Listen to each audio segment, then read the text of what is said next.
И всем привет, с вами Фраг. Ну что, дождались? Встречайте обзорчик на гранатомет Лавина. Да, этот гранатомет доступен только в количестве 1 штука тем, кто закончил Battle Pass в топ-25, насколько я помню.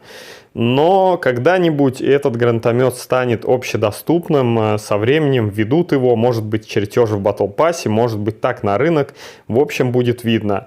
Но и в любом случае этот обзор многие просили. Погнали!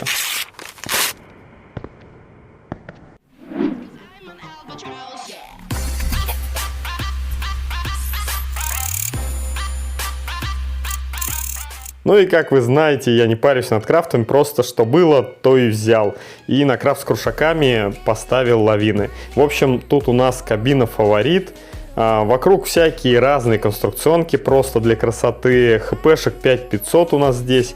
Колеса томагавки, но на самом деле не особо они тут что-то дают, потому что у нас там не модуль какой-то перезарядки, а модуль ускорения таймыр. И не скажу, что особо-то он и нужен этому орудию, хотя скорость ему нужна. И радар-слухач, чтобы видеть, где находятся противники. Ну и, собственно, сама пушка Лавина в количестве 2 штук установлены сверху. Вот такие вот они здоровые, выглядят побольше даже крушаков, но размером, в принципе, такие же, как и тошнители. Ну и второй крафт, мой полюбившийся, который я недавно собрал и снимал на нем обзорчики, я на него поставил тоже 2 орудия разных. Здесь у меня стоит боезапас уже для взрывного орудия и модуль нерпа. И сверху я поставил сюда тошнитель и лавину. То есть, в принципе, это у всех по одной лавине сейчас на данный момент. И посмотрим, как играются эта лавина с тошнителем и на кабине Omnibox. Ну а сам крафт я показывал в обзорчике на сумматоры, на триггеры.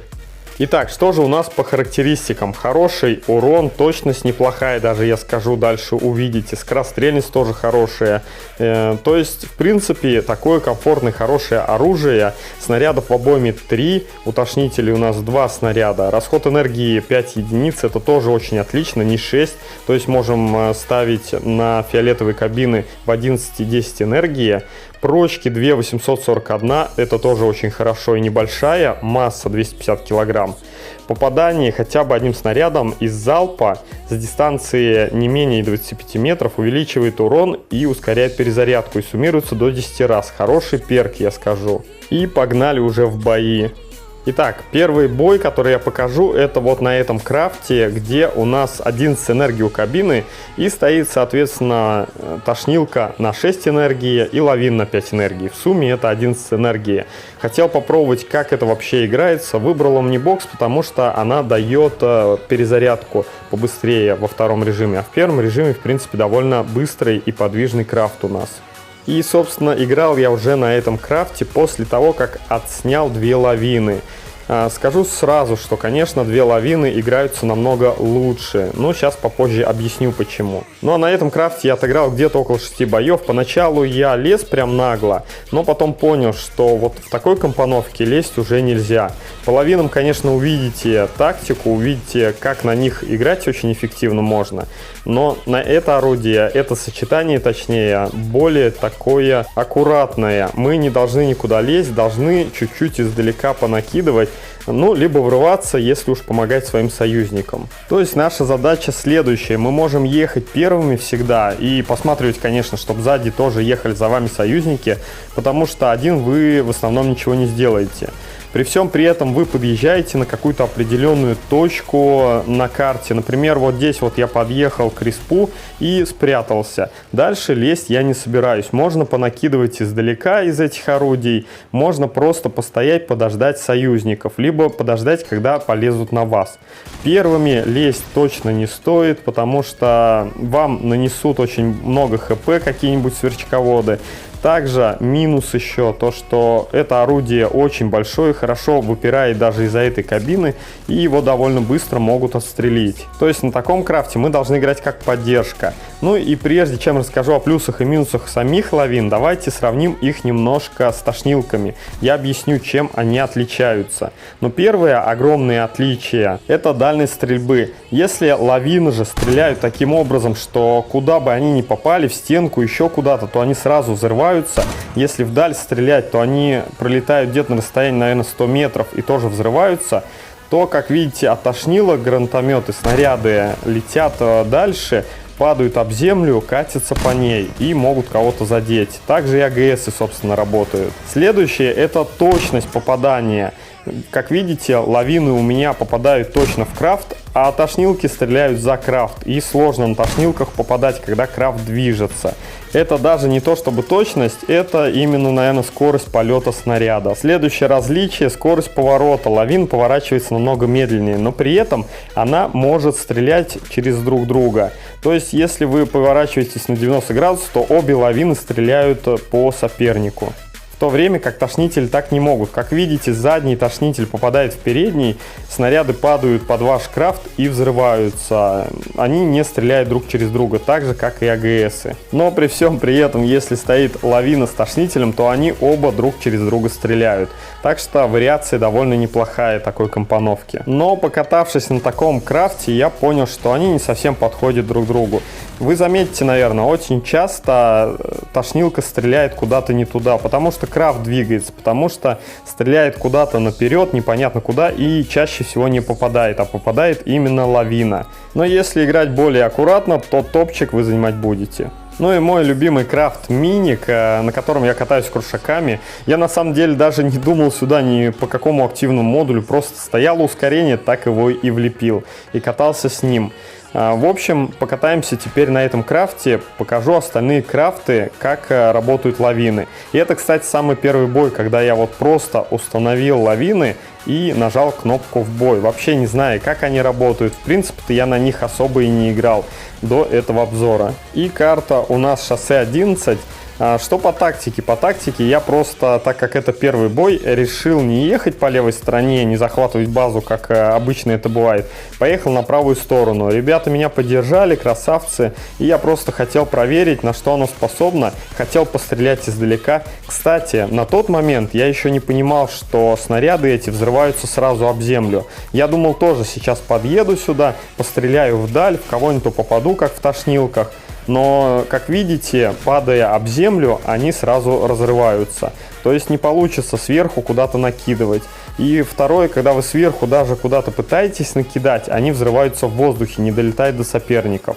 А я тут просто увидел, что они тоже разделились. С правой стороны было 3 человек, с левой 2 уехало, посередине один с однокнопочной стоял, издалека пытался что-то настрелять, но толком так и не помог своей команде, потому что нельзя на этом бугре стоять даже пушкарям. Лучше уж куда-нибудь то проедьте и настреливайте вблизи, прикрывайте союзников. Так вот, просто въехали, разобрали быстренько и поехали уже на левую сторону помогать другим. Ну и, собственно, после именно этого первого боя я понял, что обзорчик будет очень веселый. И сразу в голову пришла мысль, я вспомнил, что их недавно нерфили, и нерфили не так мало, и все равно это имба. Которую, кстати, даже в одном экземпляре можно поставить на кастет и весело разъезжать и раздавать соперникам. И мы перемещаемся на следующую карту. Карта сломанный монорельс. Это у меня уже был 3-й бой. Второй бой я попался на эту же карту. Соперники просто стали на респе после того, как я быстро на ускорении приехал. Начал туда простреливать издалека. Они, видимо, испугались и стояли, вообще не двигаясь на респе. Ну и мы их издалека разобрали. Там тоже занял топ-1. Этот бой немножко получше получился, поэтому я поставил его сюда. В общем, тактика, как обычно, как я действую на тех же, например, огневках, либо на сверчках. Еду вперед, сразу даю выстрелы по проезжающим по правой стороне. Обязательно правая сторона, на левую соваться даже не стоит, потому что дальности у нас не хватает. А орудие очень большое, и пушкари какие-нибудь могут сбить моментально вам это орудие. И сама тактика вообще очень похожа на ту же тактику на крушаках на этом крафте, либо на сверчках. Мы вроде бы как должны действовать очень нагло, быстро куда-то перемещаться, работать по сопернику, но при этом действовать и аккуратно. Если видим пушкарей, самонаводчиков, то не лезем вперед, пытаемся отыграть через другую сторону, потому что одно попадание из палачей минус ваше орудие. Ну а вообще на этом орудии еще мы поиграем, устрою я стрим в ближайшее время, попробуем на разных крафтах, но приоритетом, наверное, будет вот этот крафт. Уж очень люблю я скорость, Очень люблю такие маленькие крафты, потому что они, на мой взгляд, очень имбуют. Все-таки в игре у нас самое главное – это скорость. А не какой вы самый жирный крафт построили на 4 больших гуслях ненужных. Следующий 4-й бой у нас на карте Космопорт. Тут меня уже было просто не остановить. Я просто ехал вперед. Тем более у меня был радар. Я понимал, что здесь особо никого нету. Думал, вот этого одного заберем, но он куда-то пропал. И я решаю ехать на центр, встречать их, спрятаться вот здесь от дальников и сразу работать по тем, кто выйдет на меня. В общем, отыгрывал немножко сейвово, но при этом ждал, пока мои союзники куда-то поедут, потому что стоять захватывать это, конечно, глупо на этой карте. Ну а мы давайте поговорим о плюсах и минусах этого орудия, как обычно. Минусы орудия. Вроде бы как снаряды не летят, как у тошнилок и АГС, взрываются об землю, либо взрываются в воздухе. Но можно было бы назвать это минусом, да я бы не сказал. Если бы было по-другому, как с АГСами и тошнилками, тогда это была бы очень сильная имба. Ну а действительно минус, который очевидный, это размеры этого орудия. Оно довольно-таки большое, хотя его можно спрятать на один пин. Все равно снаряды немного по дуге летят. Не такая дуга, как у АГСов и тошнилок, но она все же есть, на один пин можно спрятать. Но это не помогает. Если хороший пушкарь, все равно попадет и отобьет вам одну, а то и сразу 2 пушки. Ну и в принципе на этом минусы, наверное, заканчиваются. На самом деле оружие мне очень понравилось. Побыстрее устроить бы стрим и покатать еще на стриме на этом орудии. Вот, что касается плюсов этого орудия. Ну, я думаю, они очевидны. Даже из сравнения с тошнилками это понятно. Первое, конечно же, они стреляют друг через друга. Это очень хорошо. Но, кстати, возможно, из-за этого они так сильно имбуют. И, может быть, это исправят. Я, конечно, ни на что не намекаю, но все равно оружие должно быть более-менее балансное в игре. Дальше у нас идет карта каньон основателей. Еду, конечно же, на правую сторону. С дальниками тягаться, как я уже говорил, нельзя. И вот смотрите, прострел, как на тошнилках был бы он. Снаряды летели бы дальше, и я бы попал не один раз. Но тут, как видите, они просто взорвались над ними, они не упали. К этому времени я уже, конечно, привык и понял, что это орудие стреляет не как тошнители, но все-таки просто попытался прострелить, посмотреть, поможет, попаду ли я. Скажу так, что я второй, кстати, бой уже играю на этой карте и также простреливал. В общем, это неэффективно, тут простреливать так нельзя. Лучше сохранить свои снаряды, постоять наверху, дождаться, пока кто-то подъедет или начнет подниматься, выехать и отстрелять 3 выстрела. А если вы отстреляете, как я изначально, и вдруг на вас кто-то ворвется, у вас будет перезарядка, и вы уже не успеете среагировать, можете потерять орудие. Ну и дальше о плюсах. Несомненно, плюс – это скорострельность. Очень быстро они стреляют, поливают просто соперника. Да, вроде бы казалось всего 3 выстрела, но на самом деле вот на таком уровне, а это 7000 с копейками Ом, хватает этих 3 выстрелов практически, чтобы забрать соперника, либо его обезоружить, либо поломать ему там рамы и обездвижить его и уехать в другую сторону. И, конечно же, моя любимая карта, которая, как вы думаете, чем закончится? Все правильно, сейчас просто захватим базу. Ну, все как обычно. И, кстати, знаете, мне вот эти лавины напомнили тошнилки из ПК-версии. Я смотрел видосик, как они там играются. Там они постоянно поливают снарядами до перегрева. Снаряды летят, кстати, практически так же и быстро, и по такой траектории. Не так, как у нас стреляют тошнилки, а как именно вот стреляют у нас лавины. И постоянно поливают соперника. Очень быстрая перезарядка. Хотя, наверное, она прям очень быстрая. И если это орудие появится в БП каком-нибудь, еще где-то, я обязательно себе его раздобуду. Орудия очень классные.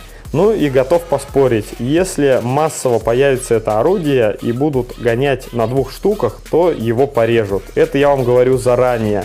Если вы смотрите этот видосик в будущем, если это орудие ввели и вы собираетесь его прокачивать, знайте, скорее всего, его понерфят, потому что уж очень сильно оно имбует. Ну, как минимум, хотя бы уберут прострел друг через друга. Но в любом случае лично я себе его сделаю, потому что это именно мой любимый геймплей, то, что мне нравится в Крассауте: скорость, драйв, ездить, маневрировать и разносить всех. В общем, ждем его чертежи, либо появление на рынке хотя бы. Я бы его даже за голду 100% бы взял. Надеюсь, обзорчик был вам полезен. Всем удачи, всем пока.